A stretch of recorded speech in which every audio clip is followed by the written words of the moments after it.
Hi there, welcome back to my channel. So today we're going to be discussing about managing time.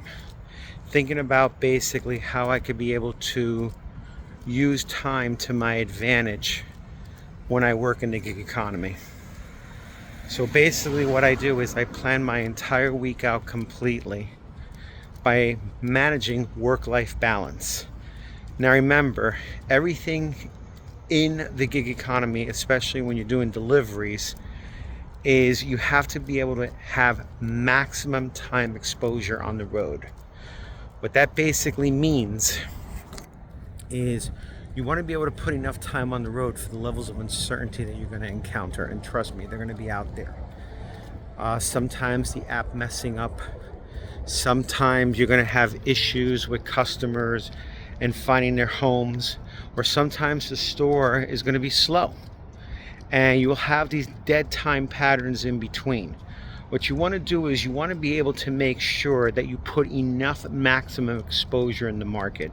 For instance, the more time you put in, the better you'll be able to deal with levels of uncertainty. Things that you can't control, you'll be able to manage them by basically having more time on the road. Okay, so I'd like to be able to work with either 8 hours, 9 hours, or 10 hours. By having more maximum time on the road, I then can be able to handle levels of uncertainty. So again, you can't control traffic, you cannot control the stores being slow, you can't control the apps messing up, or sometimes road blockages. I've come across a lot of those, and it slows the process down, but the best way to control flow is to control time. So if you know that you could start at a certain time and end at a certain time, then do it. Use that time buffer for high levels of uncertainty. Sometimes you'll come across stores that are not even busy at certain hours. But if you start, say, at 10 o'clock in the morning and you have a time frame till 7 o'clock at night, that's roughly about 10 hours. That gives you enough quantitative time to be able to deal with any levels of uncertainty. Okay? In this type of lifestyle, you're not getting paid by the hour. You're not getting a salary.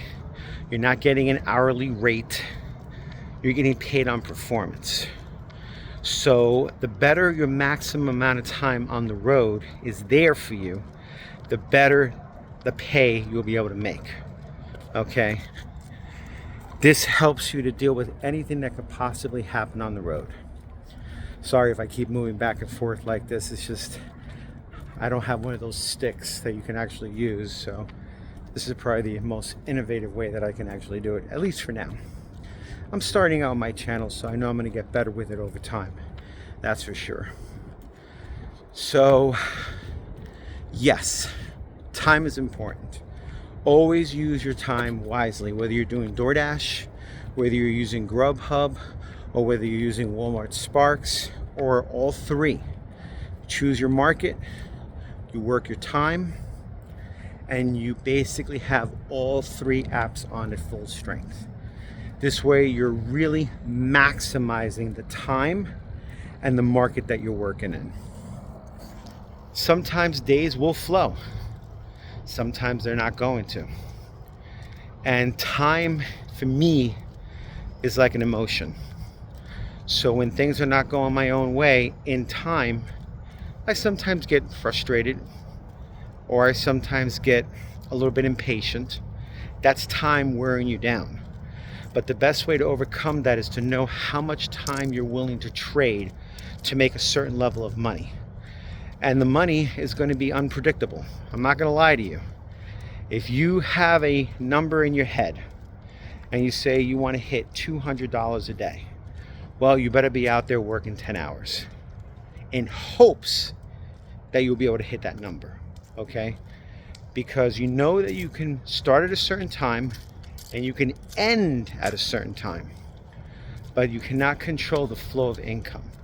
But by having that kind of maximum exposure in the market, you increase the probability of hitting that number every day. Okay? And remember, 10 hours sounds like a daunting number, but when you think about how you work and how it ebbs and flows throughout the day, you do get a lot of breaks in between. So it doesn't feel like you're burning yourself out. Plus, it gives you the leverage to be able to not let time wane at you.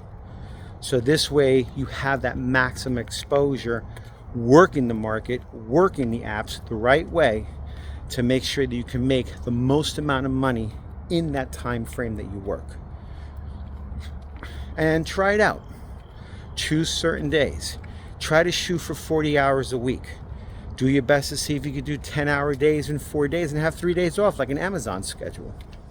Or spread them out at 8 hours per day. Choose certain time frames that you can start and times that you can end. That's going to be the best way that you can gauge your market. You own your market, whatever that market is. Whether it's 20 minutes away and working in one area, or if it's right in your hometown. Turn on the apps, figure them out, play around with them and see how well they work for you. You can then know full well how you're going to be able to do. And again, start slow, start small, and build slowly. Once you get into a pattern and a routine, you'll know how better and better you get every single day until you develop a nice ebb and flow and a level of confidence. So I just wanted to throw that out to you today. Good luck with everything that you're doing out there.